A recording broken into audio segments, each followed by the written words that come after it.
Hi welcome to our HND cooking channel. இன்றைக்கி சூப்பரான ஒரு இட்லி பிடி வீட்லேயே செய்யலாமா? வாங்க எப்படி செய்கிறதுன்னு பார்க்கலாம். அதுக்கு உளுத்தம் பருப்பு 150 கிராம், கடலைப்பருப்பு 100 கிராம், அடுத்தது வரமிளகா ஒரு 12லேருந்து 15 மிளகா, எள்ளு நான் ஒரு 2 டீஸ்பூன் எடுத்திருக்கேன், வெள்ளம் எடுத்துக்கலாம். அடுத்தது கருவேப்பிலை ஒரு கொத்து, பூண்டு ஒரு 5-6 பல் இடித்து வச்சுருக்கேன். இது ஆப்ஷனல் தான், உங்களுக்கு வேணும்னா பூண்டு போட்டுக்கலாம். இதெல்லாம் நம்ம ட்ரை ரோஸ்ட் பண்ணி எடுத்துப்போம். அடுப்பை பற்ற வச்சு கடாயை வச்சு நம்ம எடுத்து வச்சுருக்க உளுத்தம்பருப்பை இதில் போட்டு நல்லா ரோஸ்ட் பண்ணி எடுத்துக்கலாம். நம்ம ஸ்டவ் சிம்மிலே வச்சுக்கோங்க, அப்போ தான் எல்லா பக்கமும் ரோஸ்ட் ஆகும். இல்லைன்னா ஒரு சில இடத்துல மட்டும் ரோஸ்ட் ஆகாமல் இருக்கும். இந்த அளவுக்கு கோல்டன் ப்ரௌன் வந்த ஒருபாடு இதை ஒரு பிளேட்டில் கொட்டிக்கிட்டு, அடுத்தது அதே பாத்திரத்தில் நம்ம எடுத்து வச்சுருக்க துவரம் பருப்பை அதில் கொட்டி அதையும் நல்லா ரோஸ்ட் பண்ணி எடுத்துக்கலாம். இது லோ ஃப்ளேம்லேயே வச்சு நல்லா ரோஸ்ட் பண்ணிக்கோங்க. இதுவும் நல்லா கோல்டன் ப்ரௌன் வர வரைக்கும், இந்த அளவுக்கு வர வரைக்கும் நல்லா ரோஸ்ட் பண்ணி லோ ஃப்ளேம்லேயே வச்சு நல்லா ஃப்ரை பண்ணி எடுத்துக்கலாம். இதையும் ஒரு பாத்திரத்தில் மாற்றி வச்சுட்டு, அதே பாத்திரத்தில் நம்ம எடுத்து வச்சுருக்க எள்ளு இதில் போட்டு இதையும் நல்லா ரோஸ்ட் பண்ணிக்கலாம்.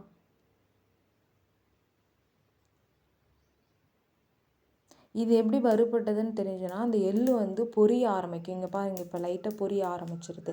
இப்படி நல்லா பொரிய ஆரம்பிச்சிருச்சுனாவே இது நல்லா ரோஸ்ட் ஆகிடுச்சு அப்படின்னு சொல்லிட்டு இதாகிடும். நல்லா ரோஸ்ட் ஆகிடுச்சுன்னு அர்த்தம். அந்த சத்தம் நல்லா கேட்கும் உங்களுக்கு, படபடன்னு பொரிக்கிற சத்தம் கேட்கும். இந்த அளவுக்கு பொரிஞ்சிச்சுன்னா ரோஸ்ட் ஆகிடுச்சின்னு சொல்லி அர்த்தம். அதை எடுத்து ஒரு பாத்திரத்தில் மாற்றி வச்சுட்டு, அதே கடாயில் நம்ம எடுத்து வச்சுருக்க மிளகாயும் இதிலே நல்லா போட்டு ரோஸ்ட் பண்ணி எடுத்துக்கலாம். இது வரமிளகா ரோஸ்ட் பண்ணும்போது கொஞ்சம் நெடி ஏறும், கொஞ்சம் தூரத்தில் இருந்து நல்லா ரோஸ்ட் பண்ணி எடுத்துக்கோங்க. இது நல்லா ரோஸ்ட் ஆன பிற்பாடு நம்ம எடுத்து வச்சுருக்க பூண்டு இதுலேயும் போட்டு இதையும் நல்லா ரோஸ்ட் பண்ணி எடுத்துக்கலாம்.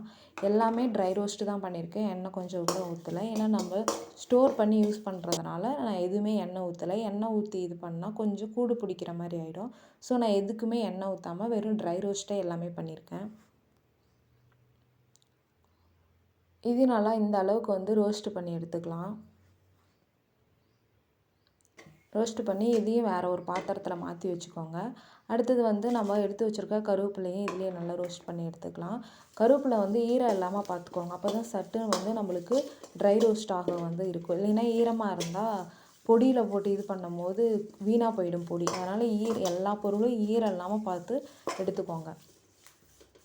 இதையும் நல்லா ட்ரை ரோஸ்ட்டு அனல் சிம்மில், நம்ம இப்போ எல்லா பொருளும் அனல் சிம்மிலே வச்சு தான் நம்ம ட்ரை ரோஸ்ட் பண்ணணும். இந்த அளவுக்கு நம்ம எடுத்துக்கலாம். பாருங்கள், நான் இப்படி கையில் இது பண்ண பிற்பாடு நல்லா இதாகிடுச்சு, ரோஸ்ட் ஆகிடுச்சு. இதெல்லாம் நம்ம ஒரு பாத்திரத்தில் மாற்றி வச்சு நல்லா ஒரு 5 to 10 மினிட்ஸ் நல்லா ஆற விட்டுறலாம். அப்போ தான் நம்ம மிக்சியில் அரைக்கும் போது நல்லா பவுடராக கிடைக்கும். இல்லைன்னா மிக்சியில் எல்லாம் ஒட்ட ஆரம்பிச்சிக்கும். இப்போ நல்லா ஆறின பிற்பாடு மிக்சி ஜாருக்கு மாற்றி இது பவுட்ராக்கி எடுத்துக்கோங்க. கொஞ்சம் உப்பு போட்டுக்கோங்க. உப்பு போட்டு நல்லா ரோஸ்ட் பண்ணி நல்லா அரைச்சி எடுத்துக்கோங்க. உங்களுக்கு கொரகொரப்பு வேணாலும் அரைச்சிக்கலாம், இல்லைன்னா எனக்கு பவுட்ராக தான் பிடிக்கும் அப்படின்னாலும் நீங்கள் உங்கள் இஷ்டத்துக்கு அரைச்சிக்கலாம். இந்த அளவுக்கு நம்ம அரைச்சி எடுத்து பிற்பாடு இது இட்லி தோசைக்கு வச்சு சாப்பிட்டிங்கன்னா செம்ம சூப்பராக இருக்கும். மறக்காமல் ட்ரை பண்ணி பாருங்கள். அப்படியே நம்ம சேனலை சப்ஸ்கிரைப் பண்ணலாம், சப்ஸ்கிரைப் பண்ணிக்கோங்க.